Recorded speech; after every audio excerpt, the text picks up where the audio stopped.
Hello, I am Reverend Irene Smith, and I'd like to welcome you to Generationally Speaking.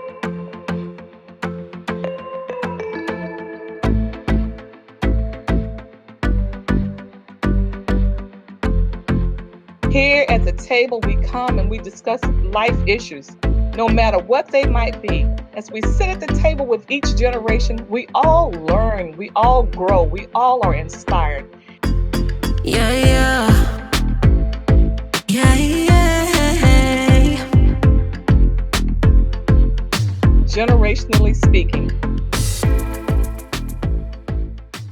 Hello, I am Reverend Irene Smith, and I want to welcome you to Generationally Speaking, aka Miss Irene for my young peeps. Well, I'm here today, and you're probably saying, where is she today?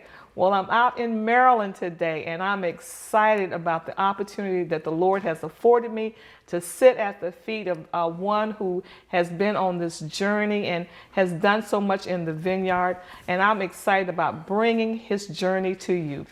I know you're looking for my co-hosts, Pastor Shamika Latte Oliver and Minister James Durham. They're not here with me today, but trust me, they're close by. But today, let me introduce to you my special guest, Bishop Glen Staples. He is the bishop, I want to say, at Temple of Praise in Southeast Washington, D.C. Bishop Staples, let me just say welcome and thank you so much for agreeing to come and be a part of this conversation, generationally speaking. Yes, thank you so much. I appreciate you asking me. Well, I have so much to unpack to you, my audience, and I really want you to get to know Bishop Staples in the way that I do, so that you can appreciate this joy that I have inside of my heart of having this opportunity to share with you his journey. So first of all, I'm going to ask him to share with you his formative years. He comes from that great state of beautiful hills, rolling hills, West Virginia. Y'all know the song, Take Me Home. Country road. That country road, that's it. Y'all know that song, West Virginia. So I'm going to ask him about those formative years growing up in West Virginia, and what life lessons did you learn from your parents and in that day from your neighborhood and just in general, what life lessons did you bring from those years? Well, I have to go a little further back than that. My mother was born in Marion, Alabama. Okay. And my father was born in Kentucky. And they met each other in Dayton and got married and came back to West Virginia. My father was a coal miner. And a lot of people were going to West Virginia to work in the coal mines. When you went to work in the coal mines, they gave you a house to stay, and it was the company store. You bought everything from the company store. You could buy clothes and food, and you could order a car and stuff, all of that. But they had what they call scrip. Scrip was what they used for money, and you get paid by that, and you could just use it, and so the money was basically in circulation in the coal count. And we moved from the coal count in a place called Basoka, moved to a place called Beckley, West Virginia. And my mother, she was a cook, and she went back to college and studied nutrition and stuff, things of that nature. And growing up in West Virginia, most of the people, the black people in West Virginia, moved from different places because of the colleges, West Virginia State College and Bluefield State College, and there were a couple of black high schools. So they migrated there to go to school and to work. So most of your people in West Virginia came from the South, and I grew up with that Southern training,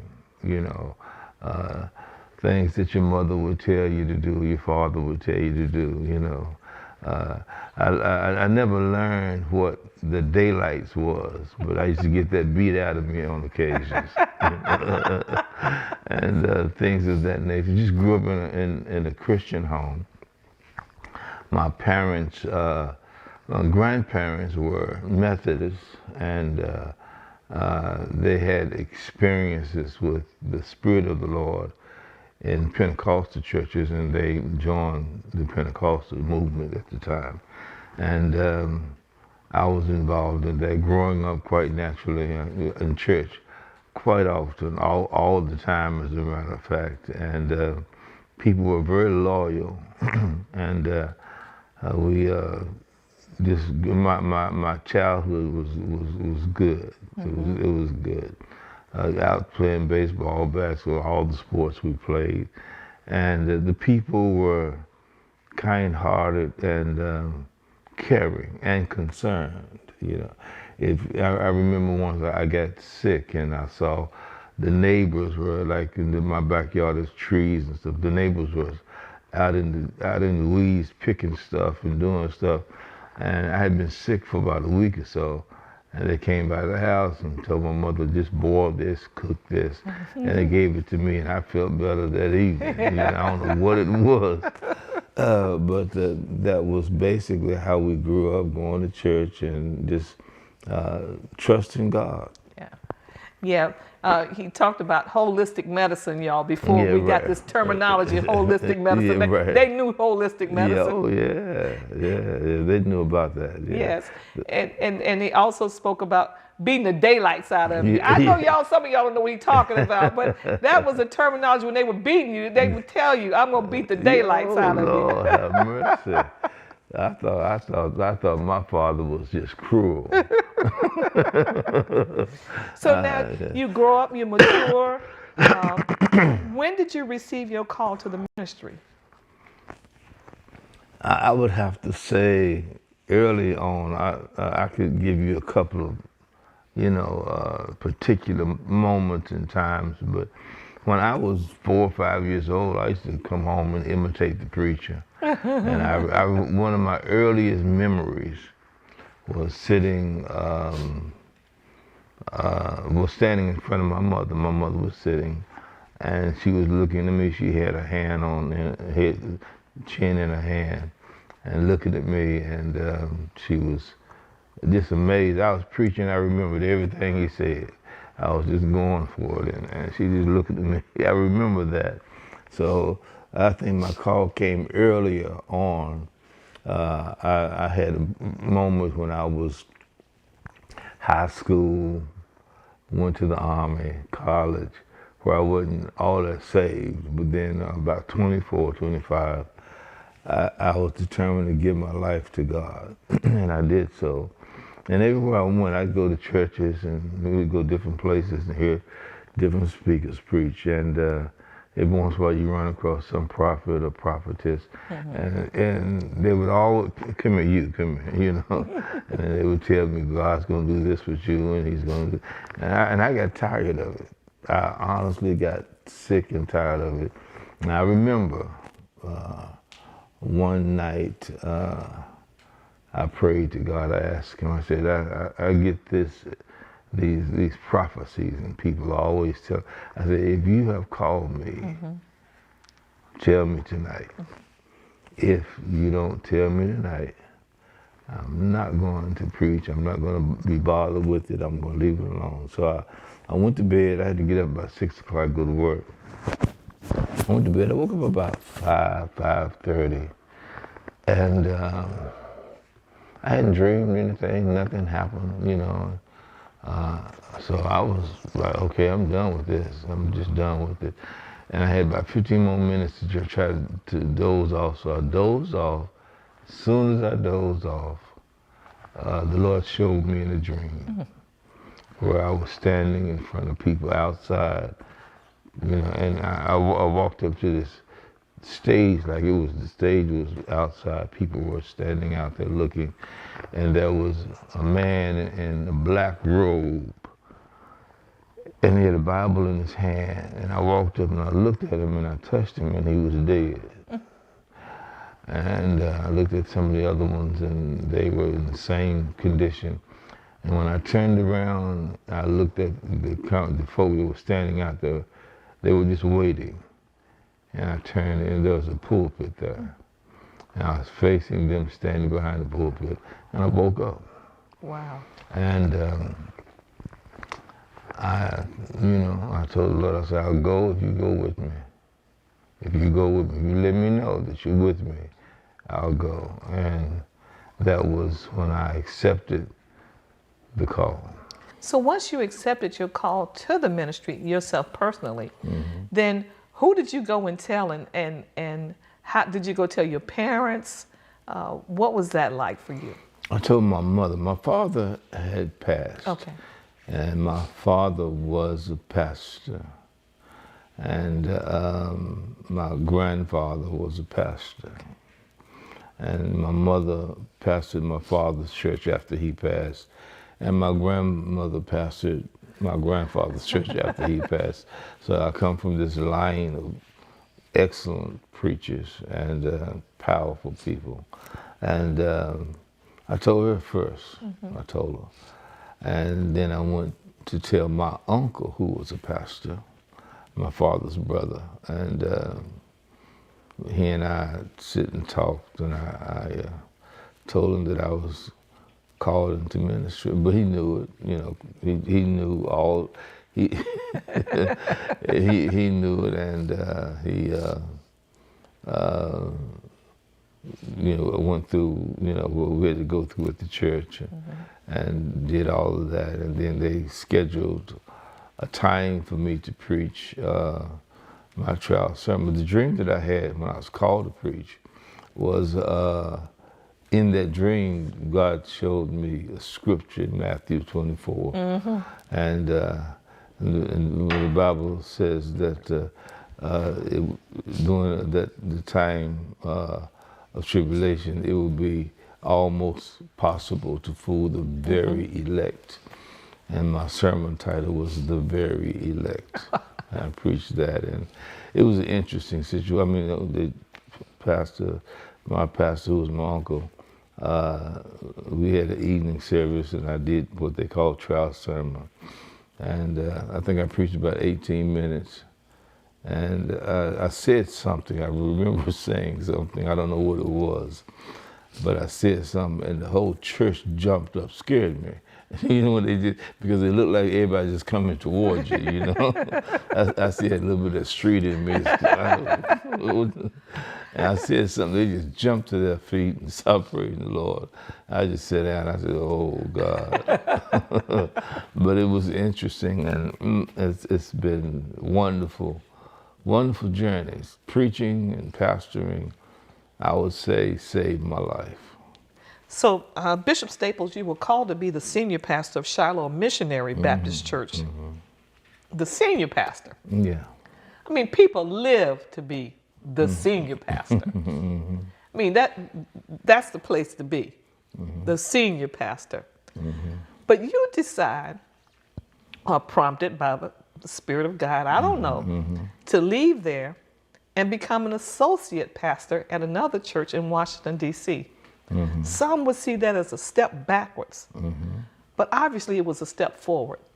What made you make that decision? Well, before I was senior pastor, I was interim pastor at my father-in-law's church. He had two churches, and he was not doing well, you know, and he asked me to come and fill in for him, and I did that for about a year or so. And then I got called to be a senior pastor there. There were two churches that were trying to call me. One church was First Baptist Church in Beckley, North Beckley, which was a very prominent church. Shiloh was a good church. It was about an hour away, far less members, you know, all of that.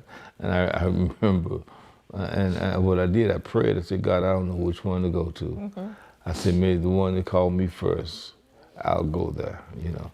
So Shiloh called me, and I remember my father-in-law, well, why'd you go over there? Just an hour away and whatever. I said, well, I just prayed and asked the Lord, where I was supposed to go, let them call me first. And it was several of my relatives was a little upset with me because I went to Shiloh, but I went there and I stayed there for about 5 years. And one of the my major points in my ministerial life was when I resigned, and the Lord had let me know. He let me know that I was not going to stay in Beckley. It was something I knew, you know.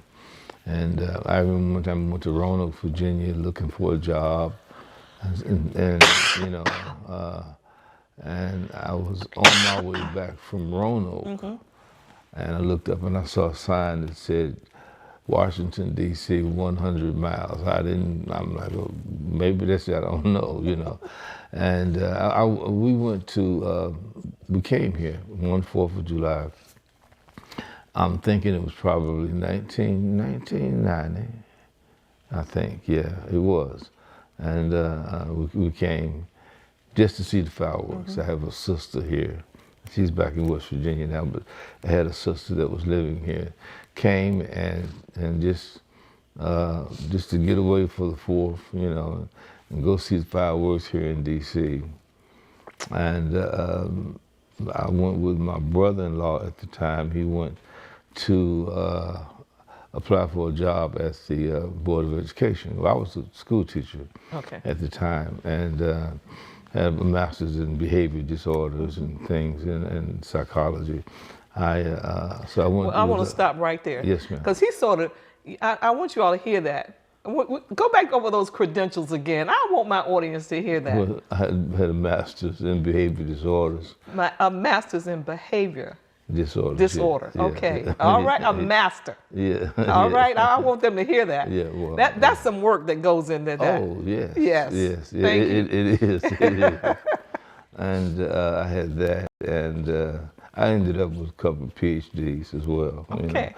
You know, PhD in counseling and theology. Wow. You know. But at that time, I went to the school and with my brother-in-law, and so he was trying to get a job doing something, and I started talking to one of the gentlemen there, and he asked me, "Do you have any jobs teaching school?" I told him I started teaching West Virginia. And he told me, he said, what do you, what's your degree? And I told him, he said, we need you. He said, we need you. He said, and especially we're trying to, hire more black men at the time. And I said, okay, if I decide to come back, I'll let you know. I came home from D.C., and the night that I came home, the school that I taught in was burned to the ground. The school that I taught in was burned to the ground. And I had, God normally speaks to me through dreams, and I had this dream.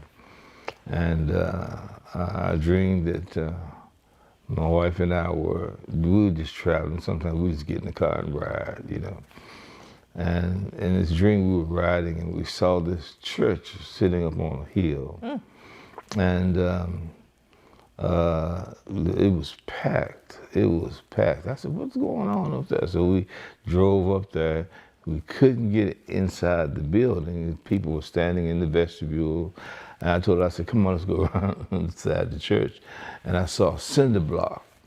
And I grabbed the cinder block, and I put it right by the window, by where the choir stand and pulpit was. And I stepped up on it, and I looked in there, and I saw this pastor with a black robe. He was sitting there.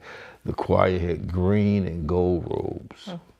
And they were singing, and the pastor got up and was preaching. I mean, he was going for it. And all of a sudden, he turned and he looked at me, and it was me. Wow. And I turned to tell my wife, like, come look at this. And she was getting in the car with 3 men, like a limousine, a black limousine. They had on black suits. Wow. And I said, where are you going? What are you doing? And she just looked at me like she wanted to tell me a whole lot, but she just got in the car, and I woke up. And I remember waking up and messing with her. And you left me. You gonna leave me? You trying to leave? But the Lord was showing me He had the place for me to go.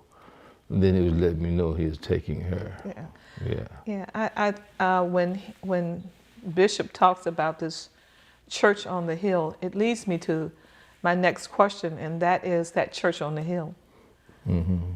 Anna Joanne. That's what it was. It was that It was I that know church. that I've been over there. Yeah. I know the difficulty it was trying to find a place to park Yeah, right, to try right. to get in there. Right, I right. also know that it was packed. Yeah, right. So you got this call.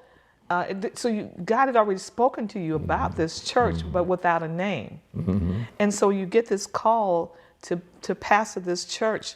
And so for those who don't know, Southeast DC, this church is located in Southeast DC, an area at that time where the poverty rate was high. Yeah. At that time, the violence. It was the murder capital of the world. Yes. That's yes. what it was referred That's to. what- yeah. More people got killed in that city, in that area, in that city than anywhere else in the world. So, what made you decide to accept that call to that particular church, knowing that you were going into a disenfranchised area, knowing that you were going into an area that was had violence, throughout, and people were living in fear, in essence, of not coming out of their homes at certain hours. When I told you about the dream that I had, and the choir had gold and green robes. When they first called me to preach, the deacon, he was trying his best to get me to come preach. Can you come preach? And I was busy. I was running revivals, I was preaching, I probably preached in Mount Eden during that time and all of that. And I went over there to preach on a Tuesday. Pastor Neil was with me and Pastor Durant. And Pastor Durham, I think, he was the presiding pastor. I went over there and I preached, and then they called me back to preach on a Sunday. And the choir came out in green and gold robes. Wow. And I looked at my wife and she was like, this is it. And we knew it. And they called me the very next day to come preach. They called me on the phone and said, hello, Pastor. And my deacon, he's still with me. We talk about that today. And so I knew I was in the right place. Yeah. I was in the right place. And although it was difficult area, and we faced those challenges, people would join the church and come to the church and your car gets stolen or broken in and things of that nature. We had set up a real strong security ministry, and the police would come out there doing service and all of that. Things got better, it got better. And it wasn't that I was familiar with that lifestyle because I'd been involved with it during my younger years. And it didn't bother me. I wasn't afraid of it. I knew it was dangerous, but I trusted God through all of that, Yeah, so your church and you as the pastor did the unthinkable, the unimaginable, that you went into the belly of the beast, that you got your men together, and at midnight or thereabout, you all went out into the streets to be a catalyst for change by meeting those young men, those young women out there who had guns and didn't know you all from anybody else, but you all went out there to meet them where they were, to make a change. How did you get your church behind you to go outside the four walls and to go at midnight? Some folk would say, I don't mind going at 3 o'clock. Yeah, right. But midnight, 10 o'clock or 10 o'clock, 11 o'clock, It's Pastor. 12 o'clock at night. Yeah, and knowing, the violence that was going on. What was that conversation? It was, well, at first, when I told them what we were going to do, some of them said, well, you don't know about this area. It's like a bee's nest out there. You walk out there. I said, well, God's got us. But then the thing about it was my Christian upbringing, we believed wholeheartedly. And if God told us to do something, we would do it. And I didn't have any fear, no concern. And I had a good group of men that are still with me today. Wow. And we would go out there, and oftentimes if someone got shot or got killed, we would go to the spot that they were killed and pray. And people be standing around and say, hey man, who was you all? All of that. And we start praying and shut up. Yeah. We just prayed and said, this is where he was killed. And we would pray and things start turning around. You could feel it in the atmosphere. When you first would go to Southeast, you could feel almost fear in the air. Yes. And it got to the place where that fear began to dissipate, And the Lord blessed us to move into a larger facility, and we're still there today. So you all moved from Anna joining the church, and you moved into a larger, and you didn't do like a lot of churches. They move outside the neighborhood, but you stayed entrenched in the neighborhood.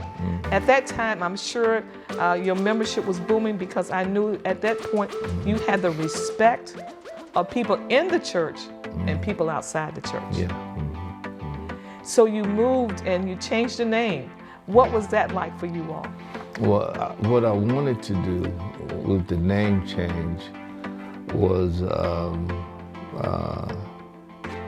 I wanted something from the scriptures, the word praise and the word temple throughout the Bible, And we had developed, at first we changed it twice, once to Johannine Temple of Praise.